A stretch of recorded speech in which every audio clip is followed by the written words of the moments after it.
They've kicked me off the podcast for my controversial views. Oh no, there are a lot of woods here. I'm going to spend 111 years eating good food. May I flex for just 2 seconds?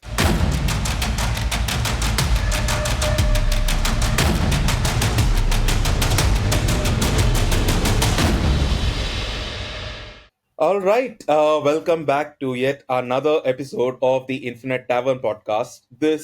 We both of us, just because of you, are your favorite hosts, Raghav, also known as Anorak in the D&D world, and Aman or Aman HK, I guess, because that's my username literally everywhere on the social medias. Hello, I'm Aman, and we do not have to compete for the favorite hosts we are the between each certified other. favorite hosts at this We point. are certified favorite hosts, so we're good on that part. And for those who don't understand the context, we just won the Crit Awards in 2024 for Best Podcast Host. All thanks to our listeners. And Love you. so today's guest. Oh, I've waited so long for this. You have no clue how long I waited for this. I followed your content for so long. I'm a huge fan, first of all. Thank you. So today's guest, we have the obscure Lord of the Rings facts guy, the DM of the Unexpected Party, the one and only Lord of the Rings facts guy that Brennan Lee Mulligan himself said was the sole source for. We have The Don best Marshall, guy. the best guy. The best literally. guy. Sorry, I got to correct it on that because it's Brennan Lee Mulligan. It's Brennan Lee I can't Mulligan. misquote the man. Mhm. He is, he's reached icon status in most. Sorry, I'm interrupting your intro. Oh no, please. It just went out of my mind for a minute. But yeah, the best guy for Lord of the Rings facts. We have Don Marshall on our podcast today. Thank you so Welcome. much for agreeing to do this. Thank you. And just for the record, it is 6 p.m. in the evening and 3 a.m. for all of you, but 6 p.m. for me. Thank you for staying up for me this late. It is an honor to be here at the Crit Award winning podcast, The Infinite Tavern. Thank you so much for having me. Thank you so much for agreeing to do this. It's weird what one conversation at Gen Con will do to you. Fish just comes up to me and goes, "Would you like to be on this podcast with these guys?" I'm like, "Yeah, sure. Have them send me an Oh, email." And then here we are. I have a huge paragraph to send to Fish. after Yes. this. We'll send a combined paragraph later, and we'll edit it. Excellent. Oh, Fish, if you're listening to this, thank you so much for what you've done. We love you.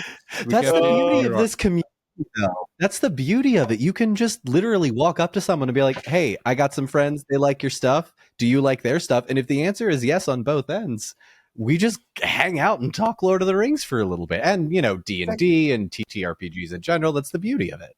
I mean, Hell that's yeah. how our podcast started as well. We used to hang out on our Discord chat and we used to talk about D&D. And we thought, Hours. why not start a podcast? Mhm. We used to stay up all night mhm. talking about stuff.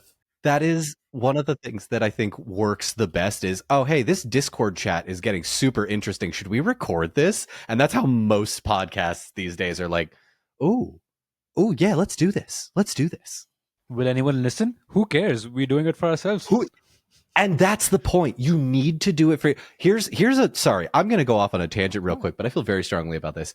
If you don't make content for yourself, you are missing out. If I don't like something that I make, I immediately delete it. I'm like, this has to be fun for me because if I hate it, everybody else will. They can tell. That's why I just make sure, even if I'm running something, I run 3 campaigns, by the way, in D&D. So, my God. So I just make sure that I enjoy that, like whatever I created first before I, put it out for my players. So, yeah, you are absolutely right. But before we proceed any further, Don, I think I know you as much as I know from the Instagram page itself. So could you just tell us a little about yourself and how you got into TTRPGs and Lord of the Rings? Yeah, absolutely. So I started with Lord of the Rings first, and then my wife actually got me into TTRPGs. For lack of a better phrase, I got drunk during an American holiday almost 4 years ago at this point. And for some reason, someone said something incorrect about the Lord of the Rings, and I went, well, that's not right. Mm. And I immediately went, I'm going to correct them. I'm going to put it on the internet. And I made the video. It took me like an hour because I didn't know how TikTok worked. Like, I was a professional journalist for like 10 years. I had worked at like 4 different news stations over a decade, but I needed that creative outlet. And I knew how video editing software works, but I'm like, what is this green screen thing? What is this like audio stitching? What is duetting? Because I had no concept. I thought TikTok was just like, oh, this is Vine, but for teenagers dancing, right? And it turned into one of those moments where I went, I can make another one of these videos. That was kind of fun. And so I made another one and I made another one. I think I made like 6 that evening and I woke up to 10,000 followers, which, as crazy as that is, I have no idea how to recommend you repeat my success. I don't know how it happened. I happened to hit the right video at the right time using the right hashtags in an algorithm that is so outdated, it's not even funny anymore. But that's how my TikTok channel started, and it's never really stopped. TTRPGs has been a little bit more recent. My wife got into Critical Role, and then I got into Dimension 20, and then we both got into just hundreds of just random TTRPG clips that would pop up on any number of TikTok For You pages that we were on over the years. And after a while, I went, I could do that for Lord of the Rings, right? I know enough information about the Lord of the Rings that I can like make this work. And so we started the Unpredicted Party, the Middle-earth TTRPG alternate universe, where they do take the Eagles to Mordor, purely based out of spite. I got that question so much. I went, all right, you want to know what would actually happen? Bet. Rohan in shambles. Gondor in shambles. Lothlorien, Galadriel's murdering everyone. Don't talk to me about anything else. So it became this natural progression of storytelling that I have sort of clung on to, however foolishly, that has led me to some of the most wonderful interactions that I've had in the last 4 years with the coolest people. And I think, I don't know if your audience is, Lord of the Rings involved or TTRPG involved, but well, kind of TTRPG, yeah, they tend to be pretty cool people. I've had great experience. I wouldn't say mostly, but yeah, definitely sci-fi, fantasy, TTRPG. It's overlapping. Venn diagrams. Venn diagrams. So, yeah, an overlapping Two Venn circles diagram. Yes, and literally any nerdy stuff you throw out there is a fan of that in our community, and I'm specifically talking about Infinite Tavern and overall TTRPG community. Don't even talk about it. It's huge. It's huge.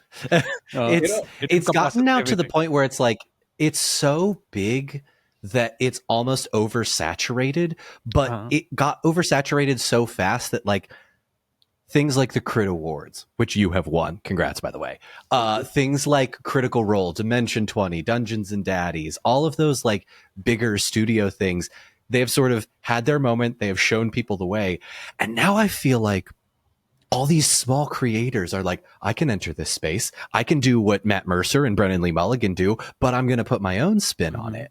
And so like to be able to take that kind of a community and flip it on its head, I think is so cool because there's so many different ways to do it.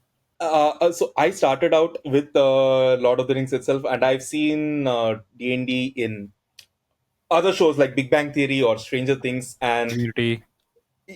Community. Community is my best. Community is a great example of how to properly play D&D. That is Exactly. a great episode of Community. And also also very weirdly South Park. Especially this one game called The Stick of Truth, which is very Lord of the Rings-esque. Stick of Truth, great game. I remember my college roommate playing it and just being really excited. And I'm like, that's just Lord of the Rings, right? And he goes, shut up, you nerd. I'm like, okay, sure, whatever. One of my players is a massive Lord of the Rings fan as well, and each and every D&D character of his, he just names it after any character from Lord of the Rings. So he created his character called Manwe. The literal like Leader of the Elven. premier demigod Exactly. of the whole play. Okay. Well, look, it's a strong name. I'll give you that. It's a very strong name. Very. Is he a wizard? Is he a wizard at all? No, he's a paladin. That tracks. Okay. Yeah, that's yeah. Okay, I'll allow it. And he is he's of the Order of the Valar, and from the Kingdom of Valinor. Oh. Ooh, okay. That's see again. This is the beauty of TTRPGs in general. Just being able to say, "All right, I like that thing from over there, that thing from over there." Because if I went up to J.R.R. Tolkien and he were alive right now, it would be something along the lines of, "Hey, your books spawned some really cool stuff. What do you think about this?" He'd be like, "I don't understand that at all." But like, that's the beauty of the evolution of Tolkien and being like so engrossed in the community. I love it so much. I love it. And Yeah. as Raghav is a massive Lord of the Rings fans, equally massive, I am the Wheel of Time fan. Like, I have read all those books like thrice, 4 times. I don't even remember how many times. And May I flex for Yes, just please. 2 seconds? Please, Okay, please. hang on 1 second. So there's a local used bookstore by my house that had this edition of Lords of Chaos that was $300, and I wasn't sure why, but then it's signed by Robert Jordan. Oh, you got to Yeah. be kidding me. This is one of my most prized possessions. Holy shit. Yeah. It is. I'll just keep it on the side This is for those worth that are listening on. This is worth Oh yeah, something. it's. Oh yeah. Now listen, is it the original Wheel of Time? No, it's book 6, arguably one of the weaker as we go into 7, 8, 9, and 10. My own personal opinion, but I'm correct. But yes, that is one of my most prized possessions, and kudos to you for being a Wheel of Time fan. Oh, it's hard to be a Wheel of Time Oh, it's fan. so hard to be a these Wheel of Time days. fan. I tried. I couldn't move past the second book. That's the thing. It's like, it's not for everybody, but I say that about Tolkien as well. There are certain older fantasy novels that set the stage, that set the course for people like Brandon Sanderson and Patrick Rothfuss and all of these modern fantasy authors. They are so influential, but getting through their actual books is like, Robert, you didn't need that many books. You didn't need that much dialogue. You could have condensed that Oh yeah. so much. You didn't need to But describe that room so much, but yeah, One of my most prized collections in I have the entire Lord of the Rings collection, almost the entire Lord of the Rings collection. I'm buying every single book I could find. I have the hardcover editions of Fall of Gondolin and Beren and Luthien and all of those. oh yeah, those are going to become classics. I feel Illustrated ones. I love Beren and Luthien, by the way. One of my favorite stories within the first age, for sure. So one of my this is something my sister gave me. I don't have it with me right now. It's a leather bound book called the Dictionary of Tolkien, which is basically the appendix for the entire Middle Earth collection. Yeah, okay. So my room that is behind me is currently full of moving boxes, but I think I might also have that collection. But that's the thing about Tolkien. I have a good friend of mine, Lauren, who goes by Lauren Does Cosplay, who actively collects copies of The Hobbit from different countries, different editions, and it strikes me as so like what a unique thing to do with Tolkien's books, because he's been around for so long. It holds up no matter what, generation you are. And for whatever reason, the books are beautiful. Like, they are just stunning pieces of art. It's wonderful. Absolutely. I've found so many books. I still couldn't buy an entire book that has all the original art pieces by Tolkien. I always want to make sure that Tolkien is in good hands. So whenever I see a new collection of beautifully illustrated stuff or a cool video game, I always want to make sure it gets the love it deserves, because it's one of many, right? There are so many different things there are so many different artistic interpretations or ways to, the leather bound copy that you have.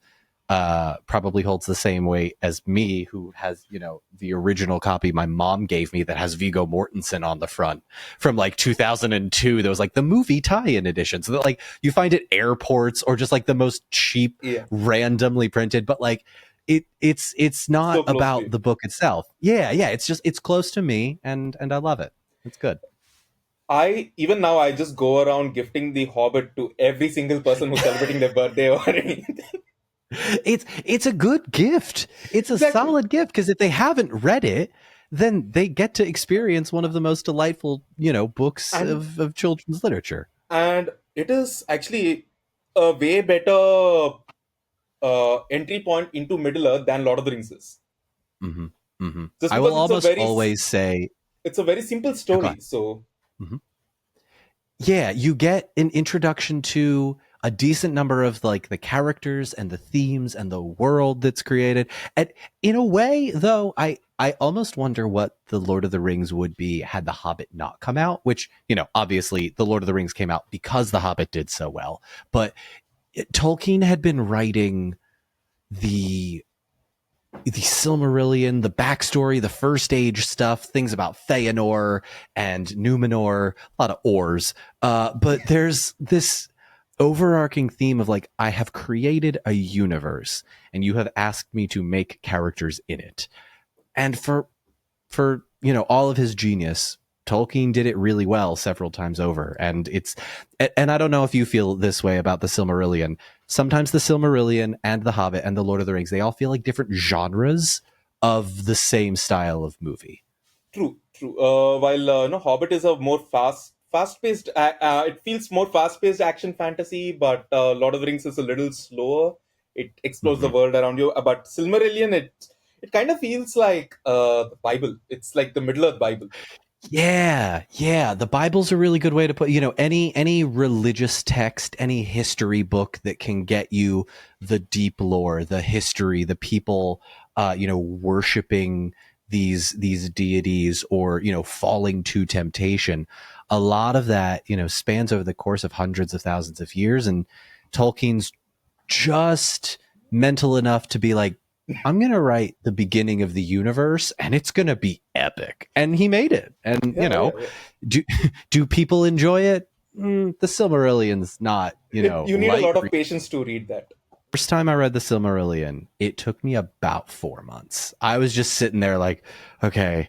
And then Manwë said to Yavanna, stop it. And then they made dwarves and then the dwarves went away and I was sitting there like, there's no way the guy that wrote one of my favorite trilogies of all time and also Peter Jackson, like I look at the Peter Jackson movies and I look at the Silmarillion and I went, there's a reason that there's such a disconnect in the Lord of the Rings community between like what's canon and what's fan fiction and what's good and what's bad.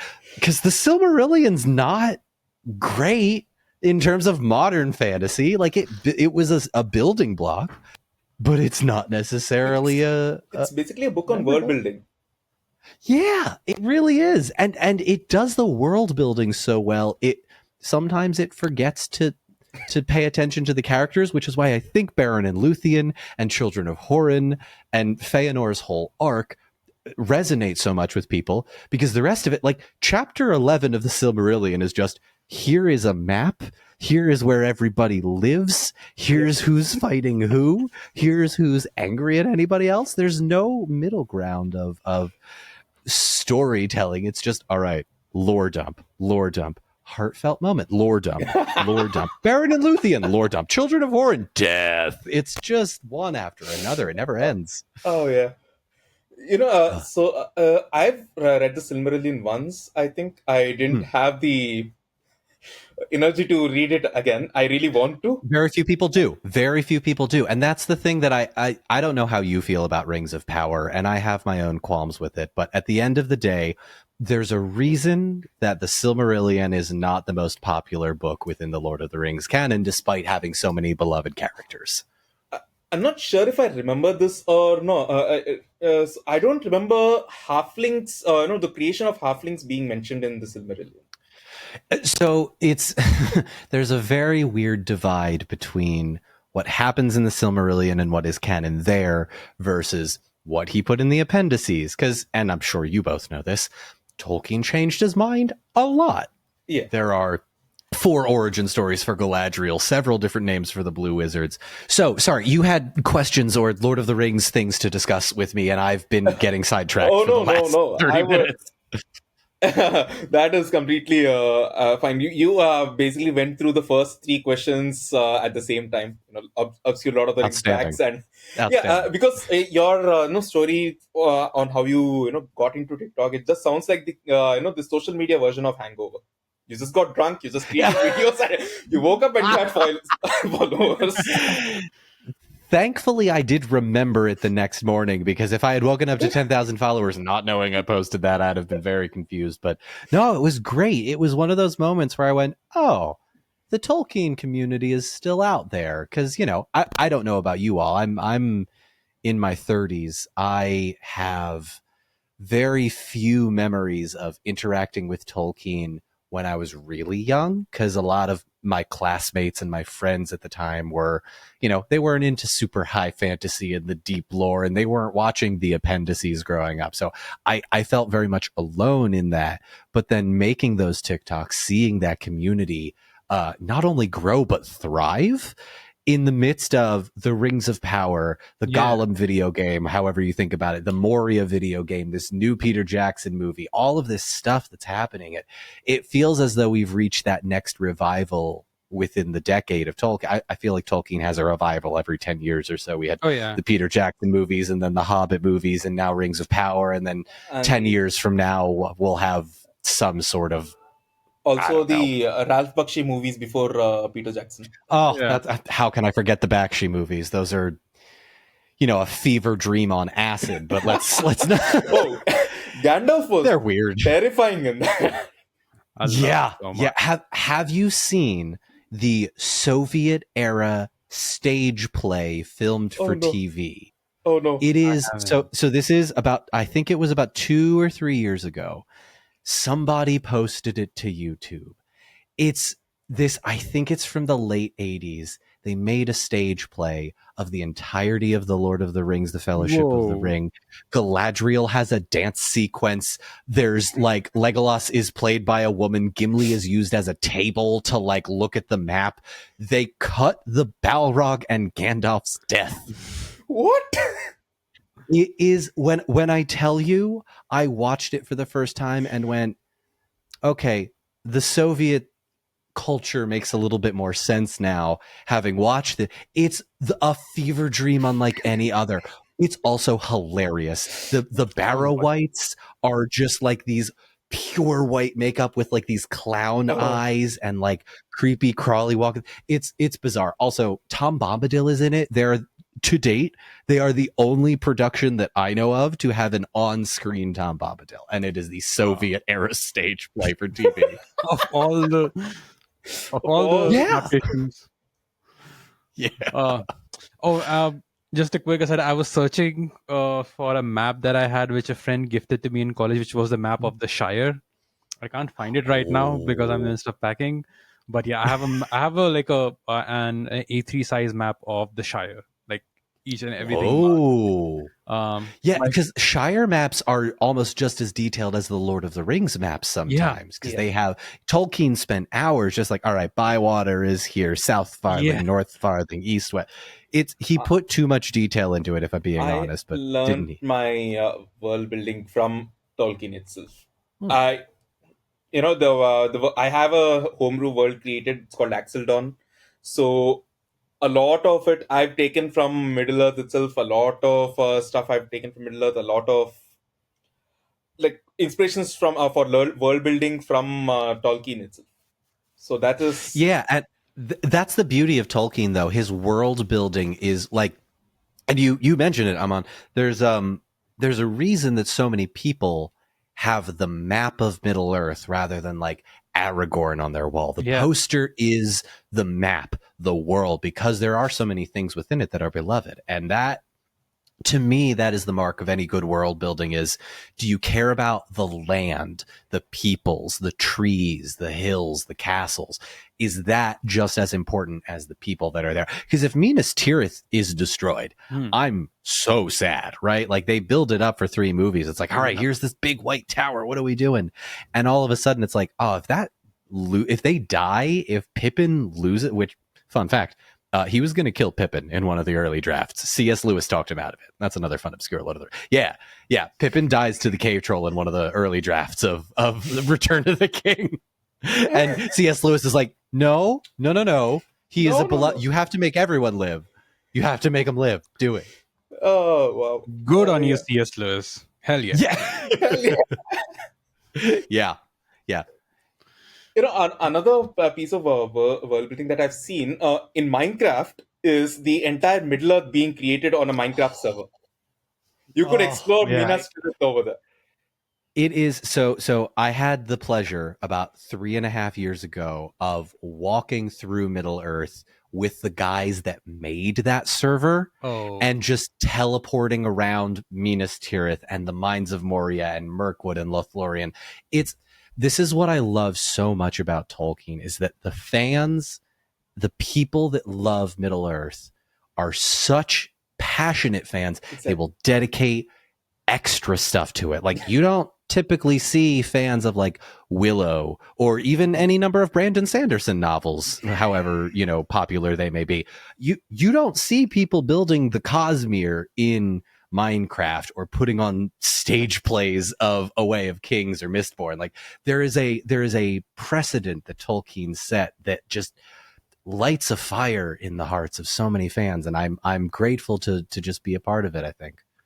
And like we already talked about, me being a massive Wheel of Time fan, it is acknowledged that it's building upon the foundations that Tolkien started. If you Eye of the World, you can read it. It's almost an homage that he is paying to Tolkien. He is Tolkien is called the father of modern fantasy. Yeah. Mm-hmm. But also keep in mind, right, as much as we give credit to Tolkien was influenced by, Chaucer, Beowulf, all of the Anglo-Saxon things that existed with like Arthurian legends. Yeah. And there's so much of that embedded within Middle Earth that it's almost like, and I put it like this. I don't know if do you guys have like Chipotle or like a build your own style restaurant where like I want this particular ingredient mixed with this particular ingredient? That's Subway. Okay, Subway's a great example, right? If you want a sandwich, you don't go up to Subway and you say, all right, give me number 1. You can literally create everything. And so Tolkien was just this genius of, I want this kind of world building and this kind of language building from Chaucer and this Anglo-Saxon theme for Rohan and, this magic system from the Fae and old stuff from Ireland and Britain and just taking it all together and creating the perfect Subway sandwich. It's a weird analogy, but like it works. When you create something that good, people talk about it a lot. Yeah. And that is why actually, it's, I don't know if it's an unpopular opinion. I've not heard many opinions on this, but the Nicholas Hoult movie, Tolkien, I love it just because of the, just because of how they showed how Tolkien was influenced by a lot of stuff. The war, the books that he read, all of those. Mm-hmm. So World War I often attribute World War I as like the catalyst for Tolkien's creation of Middle Earth, simply because there is so much that happened to influence that time of his life. He's born in South Africa. His father dies and he's immediately shipped to Britain and he's living there. And by the time he's, his late teens and 20s, most of his friends are dead. And there's a certain level of like trauma that we know he went through, but because of the effects that like happened to him, you look at something like the Battle of the Somme, where the trenches are just so churned up and muddy and dirty, and there's literally piles of shells from the cannons and the grenades and the large mortar guns that are firing, that they form an almost kind of mountain. And so you see, Silmarillion stuff, the Battle of Unnumbered Tears, where they piled the helmets so high. There is a 1-for-1 reference to the pile of spent shells in World War I. You can draw direct comparisons. And so anytime I say, I hear the thing, Tolkien didn't like allegory. Yeah, he didn't like allegory. He didn't want people thinking that, Sauron was Adolf Hitler in World War II. But there are direct parallels to his upbringing. And I think that movie does such a phenomenal job of piecing it all together to be like, to demythologize Tolkien, to say he was just a guy who had a really overactive imagination and happened to, write the right words at the right time. And here we are, 70 plus years later, still talking about it. Exactly. We have a podcast just talking about it. I don't have a job if it's not for that guy. I'm back doing my journalism stuff, interviewing people in a Walmart parking lot. That was a real thing I did. That was like, fun fact, Walmart is a great place to interview people. If ever you need like man on the street stuff, go to the biggest super center store you have. Just put a camera in front. It's great. You're the obscure Lord of the Rings facts guy. Could you just give us one Lord of the Rings fact, one favorite fact that no one mostly doesn't talk about? Oh gosh, I have several. My first is, one of them was that Pippin dies in the original draft, which is huge. Never heard that. The second is two characters that evolved through their time, but in the first draft, which if you've read the Beren and Luthien full book, that got released a few years ago, the character of Sauron was a talking cat named Tevildo. In the original script, the underling of Sauron, or of Morgoth, that eventually became Sauron, was a talking prince of cat named Tevildo, and Luthien got captured and had to appease this cat. But eventually the cat was like, I don't really want to do that in that story. I'll use him somewhere else. So then he became Thu, and then the character Thu became the necromancer, and then the necromancer became Sauron, and then he realizes he needs some sort of special item, so Tolkien goes back and changes the ring. So he just changes everything. Tolkien's just like, that ring from the prequel book, I'm gonna write a second edition, because you can do that in the 1950s, I guess. Be like, I'm just gonna change it. Don't act like that first part never happened. So that's probably my favorite. Because there was a earlier edition of The Hobbit as well, where Smeagol wasn't a hobbit or a sort of parallel hobbit kind of. No, he was just a bad guy in a cave. Yeah, he was just like this little thingy, weird. And which is so funny. I don't know if you guys are aware of it. Here's another fun obscure fact that I can give you. I'm going to mispronounce her name horribly. I believe it is Tove Johansson, Swedish illustrator, created a beloved series of characters known as the Moomins. And because I love them. Yeah, so because that Gollum is not described in the first editions of The Hobbits, you have every creative license to basically say Gollum looks like whatever I want. So there's an image of Gollum just sort of standing over Bilbo in the water, like 15 feet tall, 400 pounds, wearing this crown of leaves and muck and dirt, just being like, hello. And I keep thinking back to what if Tolkien had been like, Gollum was 15 feet tall, and that's just how it was. They walked into Mordor, he carried him. It's Treebeard all over again, but evil. But at this point, I can't imagine anyone other than Andy Serkis for Gollum.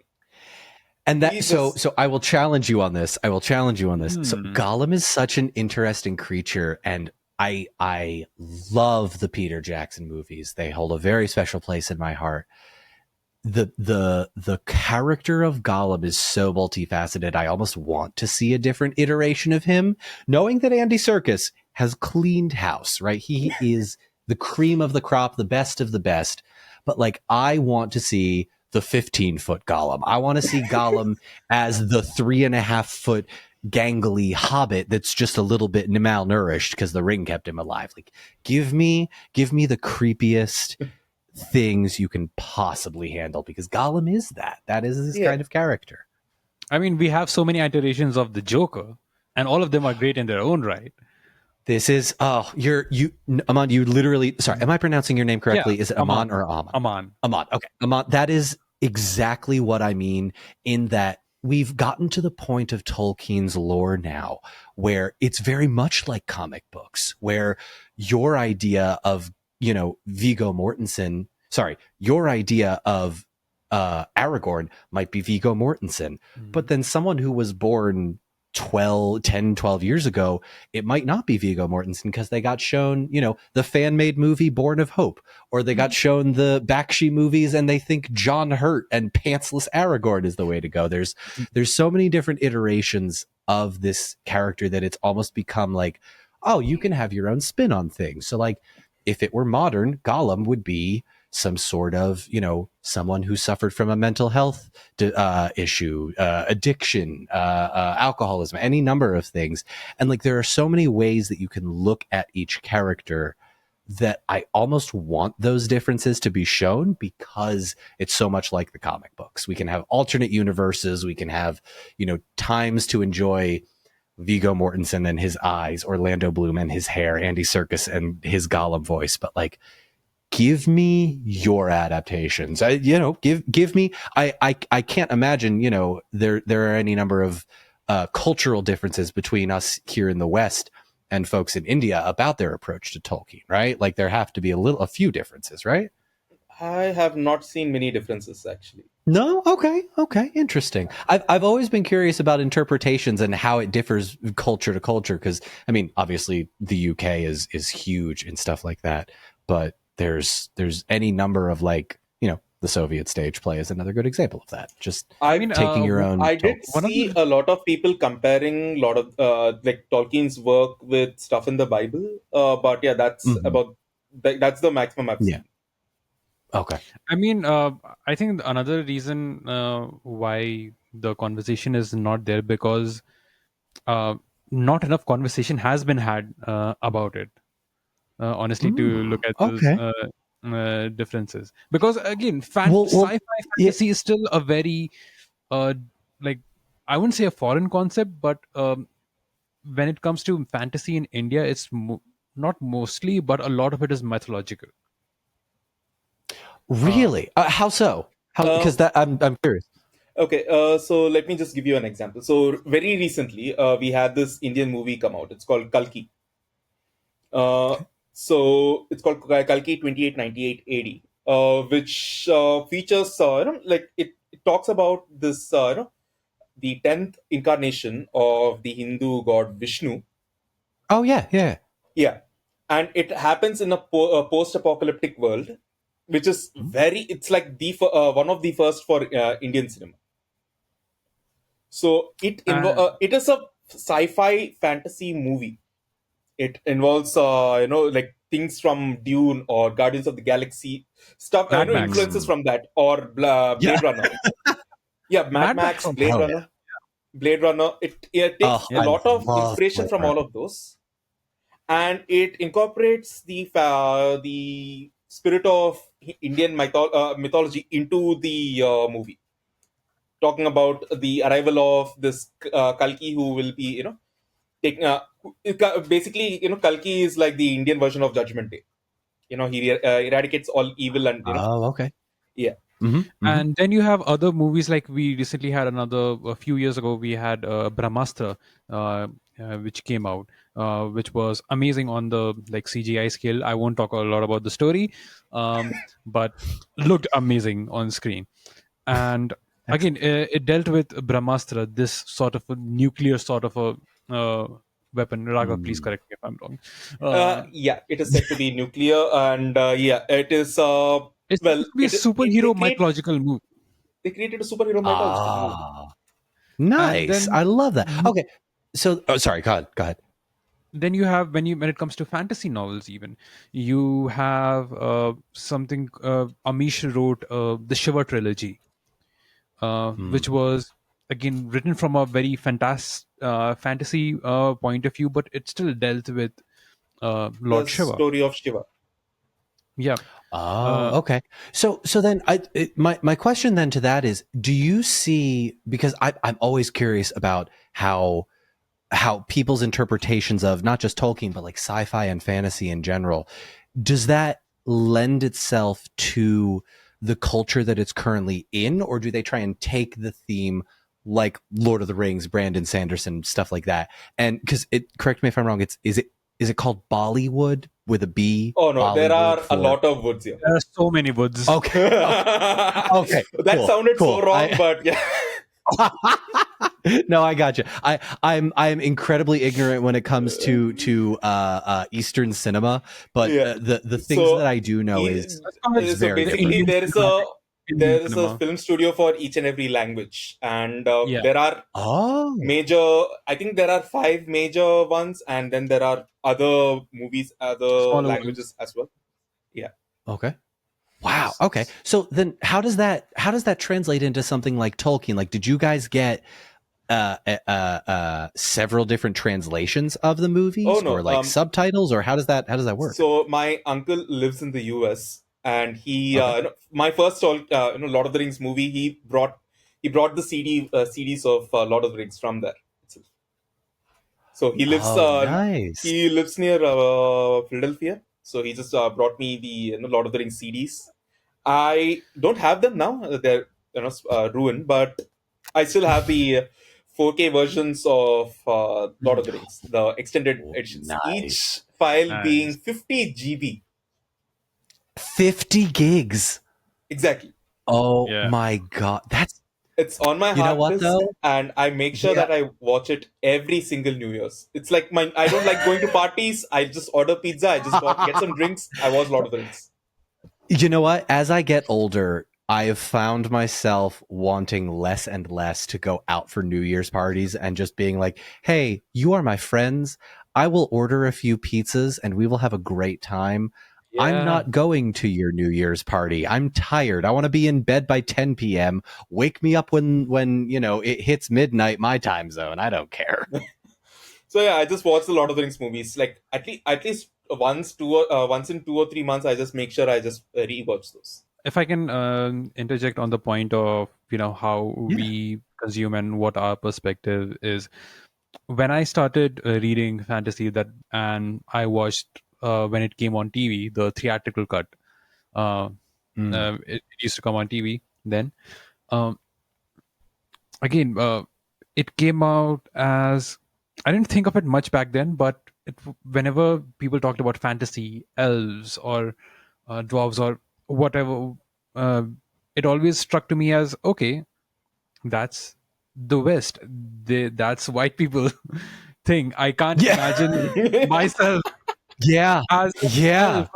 I had so much trouble, uh, you know, sort of unlearning that and Yeah. revising my whole conception of fantasy. So it has been an experience ever since then. Even because even when Game of Thrones was coming out, again, Mm. same thing over there, and I got into, and when actually started reading the Wheel of Time, I actively started imagining people in my mind as hey, the world's Yeah. not entirely wide, and I'm so glad Yeah. that Rings of Power and the Wheel of Time series adaptations are actively approaching that. Hey, it's There's too many white people. There's too many white people. I will say it now. I will sing it to the end of my days. There's too many white people.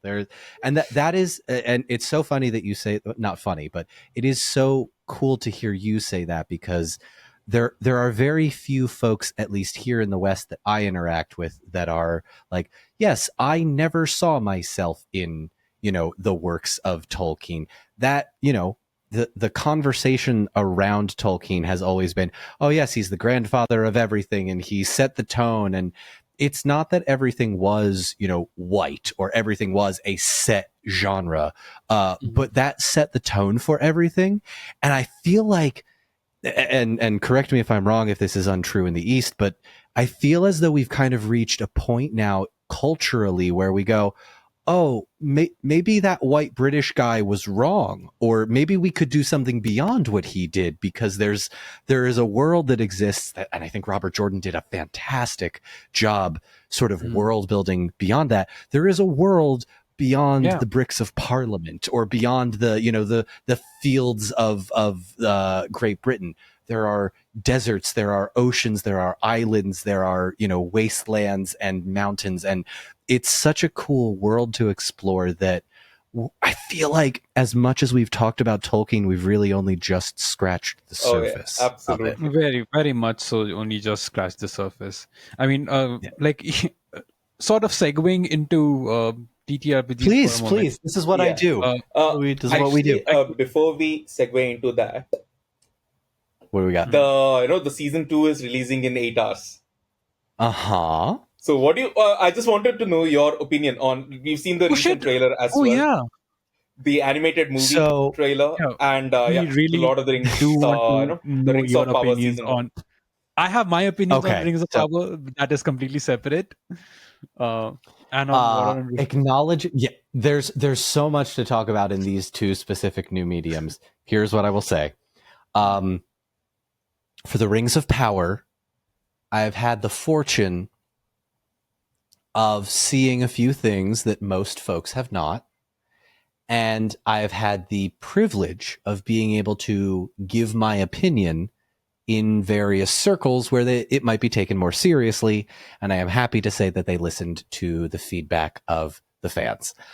Whether or not everyone will agree with those decisions remains to be seen. But I am very much looking forward to season 2. And I think you are going to be pleasantly surprised if your expectations are fairly low. The anime movie, I'm going to hype that shit up till I die. And that's just because I was a kid. I don't know if the stereotypes exist for you all, but I was a kid that got bullied for liking cartoons adjacently. It's like, what do you mean you're watching these Chinese cartoons? No.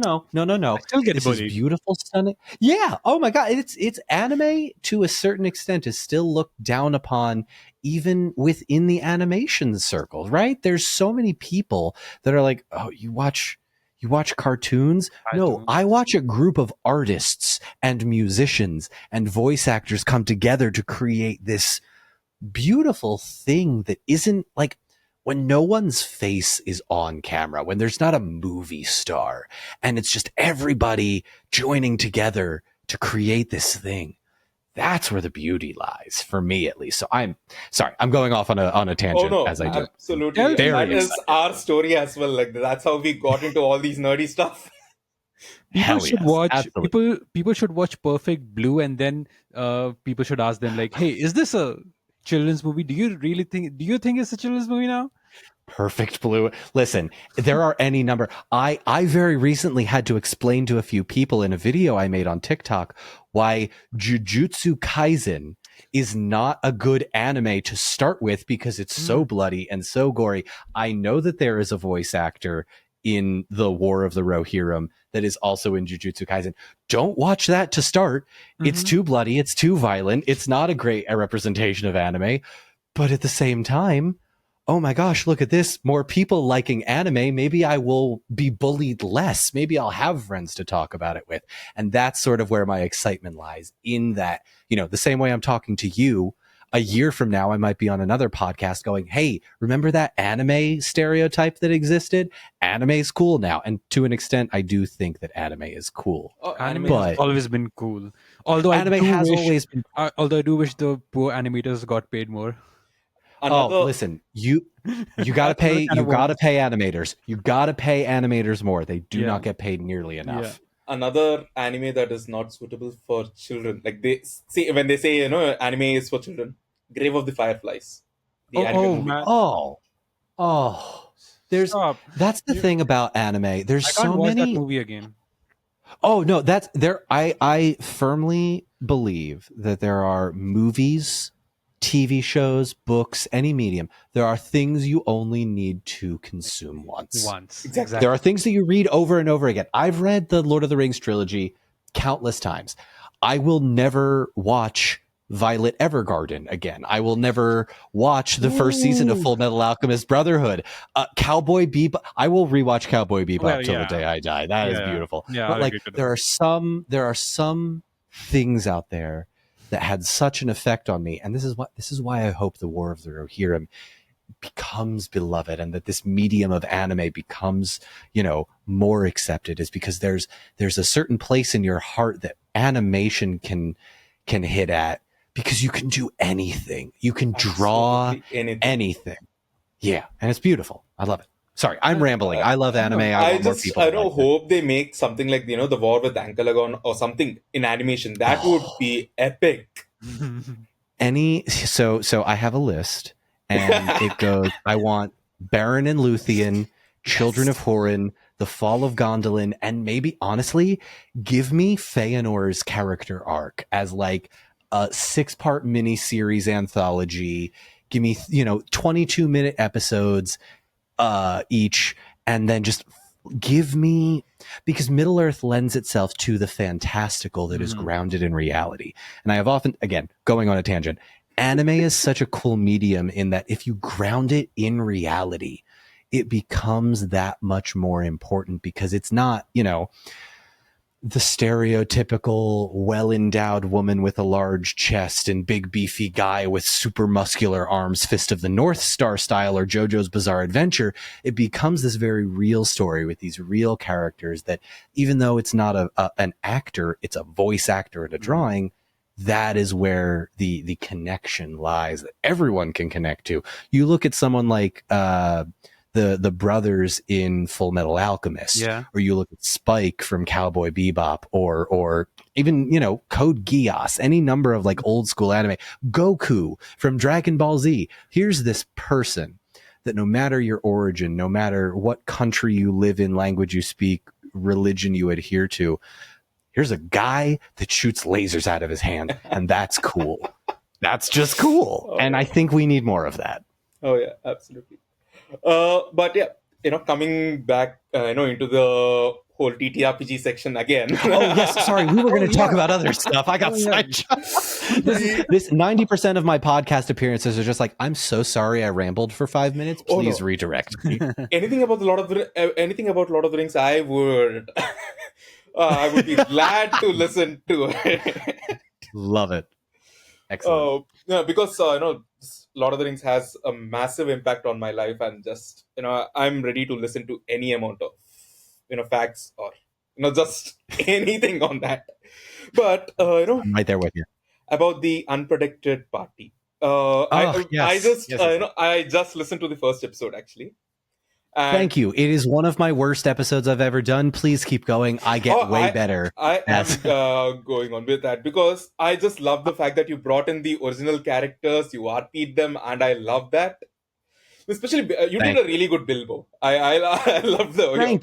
Thank you. Bilbo. He's still alive in my story. He is one of my favorite characters to do, and it was such an important character to get right, because for those that haven't watched it, this is a spoiler for episode 1, but I promise it's not the most important. I killed the entire fellowship. I straight up said they take the Eagles to Mordor and they all die. And that's in my brain, that's what would happen. Eagle gets tempted by the ring, takes the ring, murders the whole fellowship, right? There's no living if you're 30,000 feet up in the air. And you're right. So to get Bilbo right, I just went, all right, we need a hobbit. We need someone with common sense who literally just wants to save the world so that he can go have breakfast at his house again. That's the goal of all of this. And if you can get the Hobbit characters, and I say this about things like Rings of Power or any adaptation of Lord of the Rings that has hobbits in it, if you get hobbits correct, you're 90% of the way there, because hobbits are the people watching. People want to be hobbits. People want to do the stuff that elves do. But at the end of the day, I told you that you could spend the rest of your life living in comfort in a house with a fireplace, good food, and a garden. You'd take that in a heartbeat. Oh yeah, a man can dream. I always wished I was a hobbit. Is that a pun off of your name? Now it is. Yeah. Excellent. Excellent. You know, I because I you just answered my question. So because I was going to ask, maybe they couldn't take it to Mordor because the armies and everything are there. So Mhm. why not take it Mhm. at least to Lothlorien? And Gandalf could have been saved. But yeah, I think you Yeah. answered that So question. so here's here's what I will say to the sort of what if scenarios as they exist. One of the big things for me was in a TTRPG, you always want to make sure that the players feel as though they have an impact on the story. If I'm just sitting here and I'm explaining to you what happens, that's okay, but it's not a game, right? It's not fun. So I spent the better part of about 5 months writing the initial ramifications. So like Theoden's dead. Wormtongue killed him. He's taken over Rohan. I think Galadriel, Elrond, and Gandalf, they all have elven rings. Gwaihir controls their bodies, right? Gondor is just under siege consistently. There are so many things that like happen, and I want to make sure that the players feel as though they have some sort of impact. So I gave them basically I think it was like episode 6 or 7. Here's a layout of everything that's happened in Middle Earth. Here's where you can go. Here's where you probably shouldn't go. Here's where I need you to go. And it kind of became this weird game of, okay, what shenanigans can they get up to next in this little sandbox that I created to play in? And I've been fortunate enough. We've been nominated for a Crit Award. We've had Brendan Lee Mulligan on the show, and hopefully season 2 brings even more guests. I've been very fortunate to work with some outstandingly talented people whose names I can't say just yet because of legal reasons, but we'll hopefully see later. But that is the beauty of Lord of the Rings, is that you can kind of grab from all corners of the internet and be like, I would like you to play an elf and a dwarf and a human and a hobbit, and we will create this group and we will have a good time just hanging out in this universe that Tolkien created. that is amazing. Sorry, I probably went on way too much of a tangent. No. That was such a feel good comment that you made. I was speechless. Well, that's what I want to do. That's the thing. That's the thing about this whole being an internet content creator. If I leave you all feeling like, wow, that guy is horrible, his view on the world is just terrible, that doesn't make you want to come back. I actually wanted to ask you this. How many Yeah, times please. have you repeated the whole Vigo breaks his toe? Oh my god, I was going to ask Okay, so here's what I will say. If you are in the Star Wars fandom, you will know that there is a meme within Star Wars that says, I hate sand. It's coarse and irritating and it gets everywhere. People say it all the time as a joke. The Viggo Mortensen breaking his toe has kind of become the equivalent meme within the Tolkien community, to the point where I created like an anagram merchandise that was like a quick limited run of DY and did you know Viggo Mortensen broke two. So like at that point, I want to say it's probably close to 200 or 300 if I'm being realistic. But keep in mind, there's 365 days in a year, and this is a dude breaking his toe. It's not relevant to most conversations that I have on a daily basis, but because I am who I am, it gets brought up way too much. What about Eomer's sword falling out? You know what? As funny as that is, I don't get that a lot. Most people do not notice that or do not know that is one of those things that just happens. I love that though, because it is such a random, fixable movie mistake that nobody caught. You could have very easily cut to another shot of like people on their horses, holding their spears. It's just throw him, but they chose to keep it in. And I appreciate Peter Jackson for that. Here's another one. How did Gandalf get his staff back from Saruman in Fellowship of the Ring? I don't know. Nobody. It's just, and that's the thing. Like those sorts of things, the Vigo toe thing, the Gandalf staff, Eomer's sword, like all of those are such love letters to we're all human. We all make mistakes. And that's why I try and give Rings of Power a little bit of grace, because you're not going to get the Peter Jackson. You can't recreate the Peter Jackson effect. That was 20 years ago. We have to exist in the modern age. Peter Jackson's movie, The Ride of the Rohirrim, best scene in the movie, in not cinema. in the trilogy. Yeah, Yeah, one of the best scenes in cinema. In the entire scene, there's this one guy, a bearded guy who's like riding I with know. a purpose. I know exactly. He's and he's holding the axe in his hand. Yeah, I know. And that's the beauty of Tolkien. There are so many little moments like that you mentioned that are like, oh, this is this thing I noticed that I didn't think anyone else did. But now that I'm here, like I'll give you one that I remember. A couple of seconds after that scene where the guy is running with the horse, there's an orc that's holding a spear, and he goes, oh, and that noise for some reason has stuck in my brain for 20 years. And I know that there are people listening to this right now that will listen to and go, I know that voice of that orc. That's the voice from Return of the King. That's the orc. And like little things like that, just they make me so happy that like, oh, that's a thing that only a few of us know about. But that And Gandalf with his watch. yeah. Or my favorite was the it's photoshopped. But there's a scene where someone photoshopped Gandalf wearing like Adidas sneakers instead of boots, as if Peter Jackson wouldn't be like, hey man, I don't think you should be wearing that. That's a terrible New Zealand accent, I'm sorry, but for those that are just joining us, they've kicked me off the podcast for my controversial views, and now I'm been canceled. Oh no, it's for your New Zealand accent. So. You know what? I deserve that. That's fair. I totally deserve that. Brilliant. Sorry, again, I've gone off on yet another tangent, but we carry on. But there's this last one. There's this other Lord of the Rings meme. The Saruman singing trollololo. Oh. He just continues singing as he just falls down the tower. That you're gonna make me get the giggles. That is one of those memes that if I were to try and explain it to anybody now and they didn't know about it, I'm like, okay, so there's this guy and he's singing this song and there's no words, and there's this movie from 20 years ago where a guy sounds kind of similar. Like there's no logical reason to it. You had to be there on Reddit and on Twitter back in the day. Otherwise, you're just like, what? Am I allowed to swear on this podcast? Oh yeah, absolutely. Okay, cool. It's just going to be like if I were to go up to my nephew who's like 8 right now, and I go, okay, I'm going to make you watch this video. It's a guy in a white cloak from my favorite movie, and he goes, he'd look at me like I had 3 heads. He'd be like, what? This is good movie memes? Like, what are you doing? So the Lord of the Rings memes always hold a very special place in my heart because they're so ridiculous.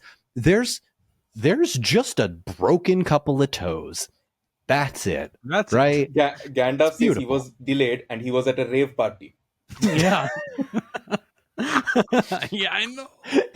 Welcome to the last 15 minutes of this podcast where we just review the memes of Tolkien through the last 20 years. There are so many. And Frodo wakes up and he just like his eyes are aside. He has a broken. Gandalf. Oh my god. It's still doesn't know Legolas's name, does he? We don't know. We don't know. Oh god. But you know what though? To all of this joking aside, that is the beauty of internet culture and why I think Tolkien has stayed relevant, because it had such an impact on us as kids. We kept it going, right? There is no reason for Gandalf's saxophone nodding his head. There's a 10-hour version on YouTube. No one should know that. Like it shouldn't exist, but it does because we're ridiculous children of the internet. And I love that. That is what makes The Lord of the Rings so special. Not just because it's great, it's a great movie, it's a great trilogy, but the community around it is just so weird, so ridiculous, so bizarre that it becomes this love letter to like, hey, I know you're an old British guy, but we're going to make it our own thing and it's going to be silly. It's like ribbing on a best friend.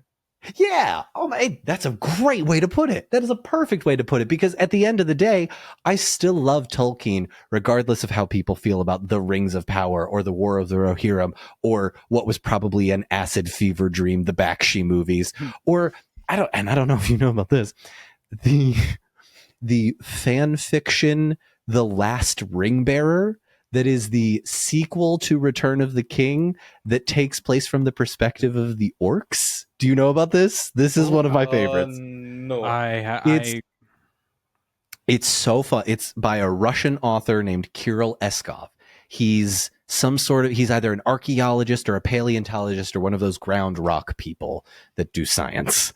And he wrote this very silly, tongue in cheek, it's a parody, don't take it too seriously, version of like, oh, Mordor was just Britain in the 1800s during the Industrial Revolution and following science. Saruman was a scientist, not a wizard. Gandalf was part of a religious cult, and all of these ridiculous themes. But it's so ridiculous now that it becomes like kind of weird and crazy. And I love that. It kind of reminds me of that one season from Dimension 20, Escape from the Blood Keep.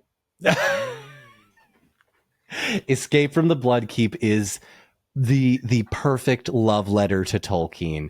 It is the most backwards, most ridiculous, but fantastical storytelling medium of like, why don't we take the Lord of the Rings? Why don't we take everything you love and give it a little something extra? And for me, I adore that. That is one of my favorites. No, I just wanted to know, you had Brennan on the podcast on your Yes. podcast. I've seen that one reel where you just keep describing Brennan in Malditive. Oh, his introduction. Yes, His introduction. That was because Thank you. one of my friends, she worships Brennan. Here's what I will say. I was fortunate enough to meet Brennan at a con here in the States not this year, but last year. And there's a certain moment when you realize, oh shoot, the work that I have been doing is being validated by somebody that I admire. Maybe for you all, it's not Brendan Lee Mulligan. Maybe it's somebody else. And for anyone listening, it might not be Brennan. It might be, any number of people you admire. But in that moment, it was one of those things where I felt as though, oh, all of this has been worth it, because the person whose work I try and emulate so much has seen me, has complimented me, and it's incredibly gratifying. There's also a ridiculous amount of pressure that I put on myself to be like, okay, he knows who you are. Don't fuck this up, because if you do, you're done. You are finished. No one's going to watch your stuff again. And there is, I don't know if you guys have imposter syndrome at any point, but like, I truly sometimes do not feel worthy of, the Crit Award nominations, the number of people that watch my content, the people that I interact with. It very much feels like I'm still a dude making internet videos in my room, which is super lame to most people, right? Like there's no cool way to say, yeah, I make videos on the internet, I'm awesome. Like that just doesn't really exist from my standpoint in, American culture in the early 2000s. But here we are doing our own thing, and I'm very grateful to get to be a part of that. I mean, the imposter syndrome was there when we, at least for me, yeah, it definitely was there. But let's shoot our shot. And we had Brotherwise Games over recently. We have so many people who are interested in talking to us as much as we are interested in talking to them. And that's the beauty of it. There's so many people. Like, people often ask, like, oh, you wouldn't come on my podcast, would you? Yes, I would. I don't care how many followers you have. If you're doing cool stuff, if you're doing something interesting. I have a friend of mine named Jordan.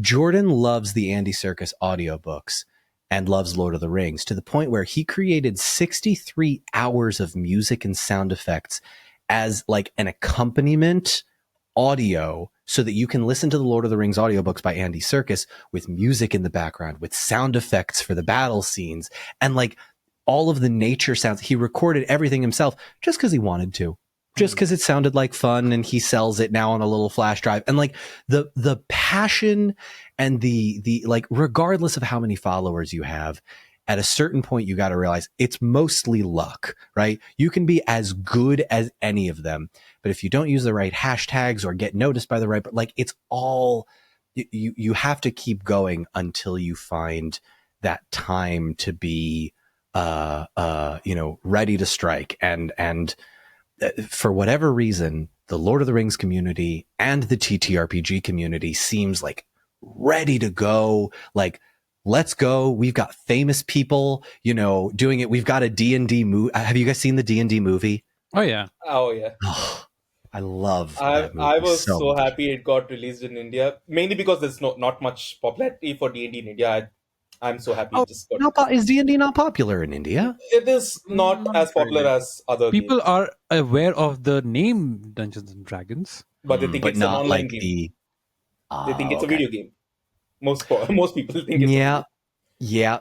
I get that a lot. Yeah, It's like but yeah, you just talk about the it is movies. growing with all the mainstream media. It is growing right now. Vox Excellent. Machina, the Prime Oh, video show yep. that actually So packed excited into for this, season the 3. Dungeons and Dragons movie, Stranger Things, Community, Big Bang Theory. People are getting into it. Yeah. It seems as though, and I give a lot of credit to things like Community for planting the seeds of, hey, maybe this game that we play, in our imagination is actually kind of cool. What if a bunch of our friends got together and we started using our imagination? It's literally what we're taught to do as children. And so here we are as adults being like, well, you told us to do this when we were 6. I'm 36. I'm not actually 36, but I'm X number of years old now. Why would I stop? And I love that part of the community has sort of flourished. It's great. So, what was it like for you, though, to be the Crit Award nominee? Yeah. Because for us, it we was got so many. fucking wild. It's like, I'll swear so much for Crit Award. Like, you have to remember, I wrote the Unpredicted Party as a joke. I was so sick of people asking me the questions. I was like, I'll write a D&D module for it. I didn't know anything about world building or game mechanics or anything, but I liked doing it. I put my heart into it. And to see so many people, to have people like Brennan on the podcast, and honestly, not just Brennan, I've been blessed to be able to bring on some of the cooler friends of mine that I have that are, that are actors, that are players in the space, that do all of this stuff, that brings so much to the story that it almost like, I don't know if you guys have ever had this moment, but like, we had a guest character come on, and she was supposed to stay for 3 episodes.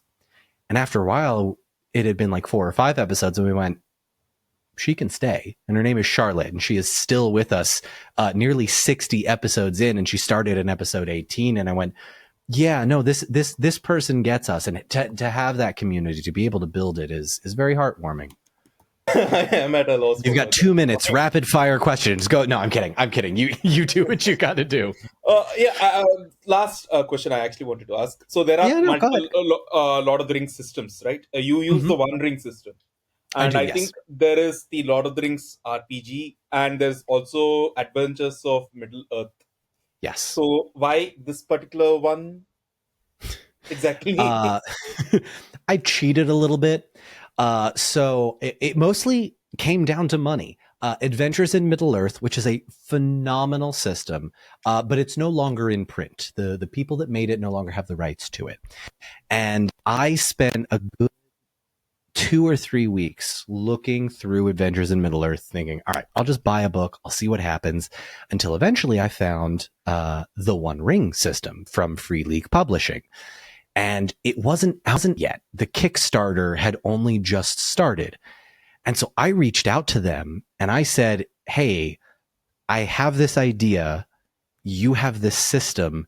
Here's how many followers I have. Here's how many followers my players have, which was way more than me because I got way more famous people than me for my show, because I was like, I'm going to piggyback off of their success. And they are now dear friends of mine. And Free League Publishing was gracious enough to send us a copy of the One Ring system early. So before anybody had any idea how the system worked, I was already building the Unpredicted Party. I was making the characters with my players, and I was very fortunate that the timing worked out so well, because the worst that they could say was no, and I already had a backup plan, but they said yes, and I never looked back.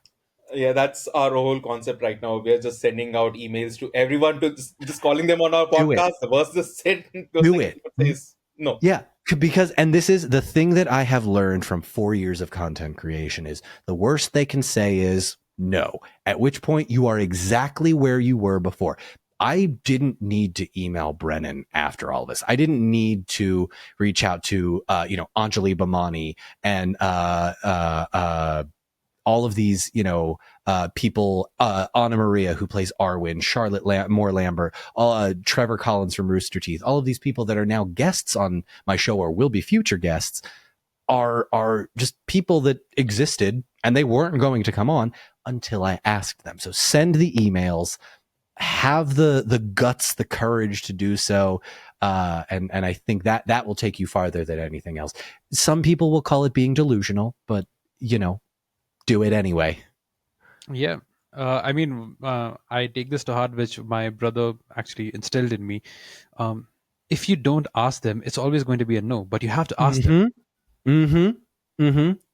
And sometimes there's a worry that you have. I mean, I feel this still on a daily basis. I still feel this. And I've emailed Brennan Lee Mulligan. I've emailed a number of guests and being like, hey, I know you said yes last time.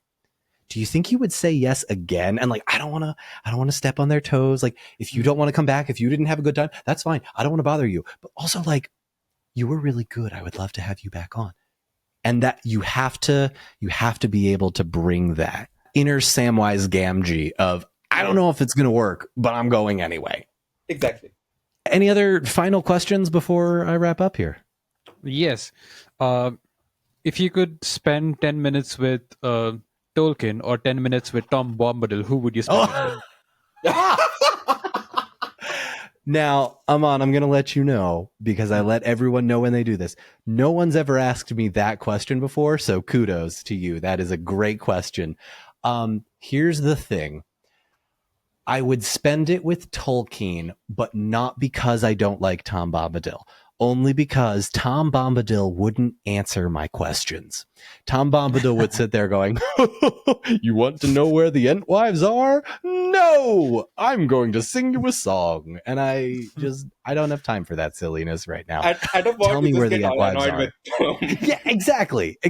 Now, would it be awesome to hang out with Tom Bombadil and, Yes. smoke a little hookah, hang out in his cottage, talk to a few sentient animals or two, chat with his wife for a little bit? Yeah, that'd be great. But at the end of the day, give me a pint and a bar table with J.R.R. Tolkien across from me any day of the week. That's my answer as well. Yeah. I've thought about this a lot, if what I would say to Tolkien if he were across the bar, because I get asked that question a lot, but not the Tom Bombadil part. Because I think what would I ask Tom Bombadil? I'd probably ask Tom Bombadil why the ring doesn't work on him, or why the heck you couldn't just walk into Mordor, because that man could. That man could, exactly. Yeah, easy. Frodo from the movies or Frodo from the books?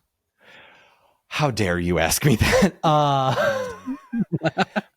This ask the may be hard a bit of a hot questions take. here.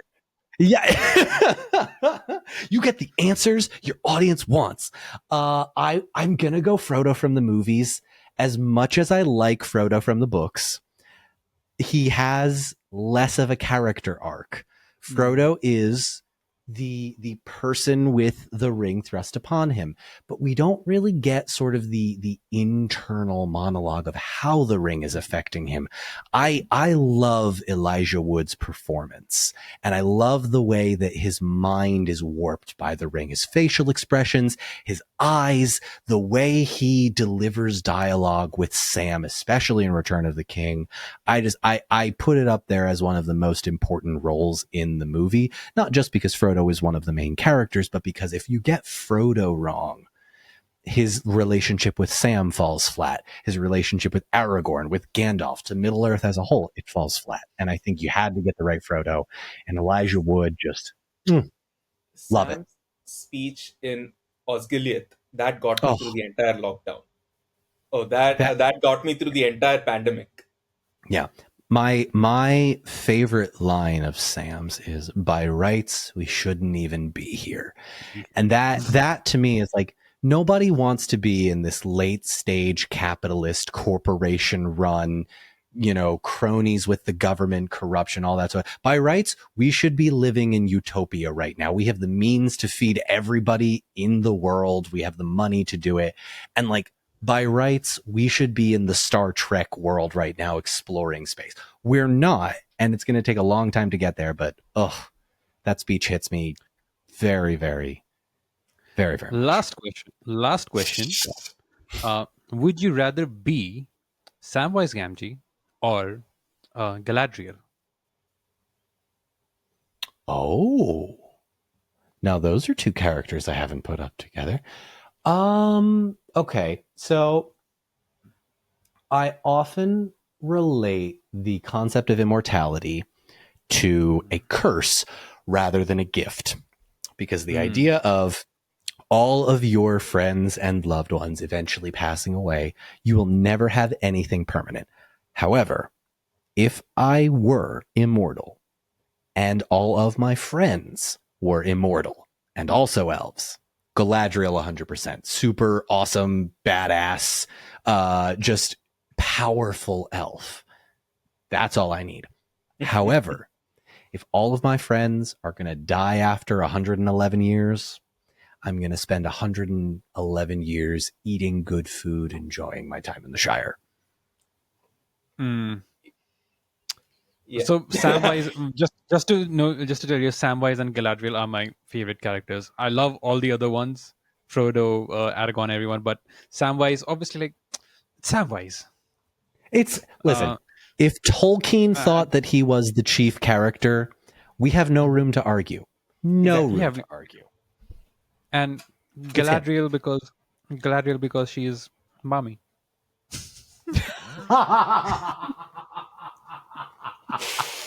Okay, I've never heard that before.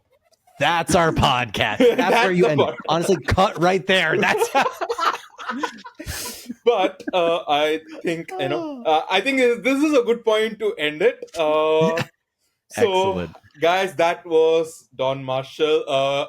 Thank you. This was so much fun, and thank you so much for agreeing to do this. It's been an honor being here. I love talking Lord of the Rings, especially with other people on podcasts, because this is where the community lives on, beyond the Peter Jackson movies or the anime or the Rings of Power or any of that.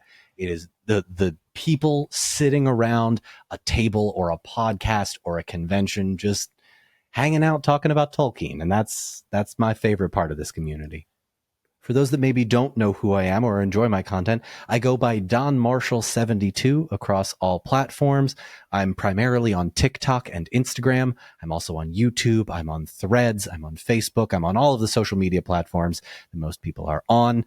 And I have just had an absolutely amazing 4 years enjoying the Lord of the Rings and sharing that love. And I would very much like to keep it going. So if you like what you've heard here, please go ahead and check me out across all social media platforms.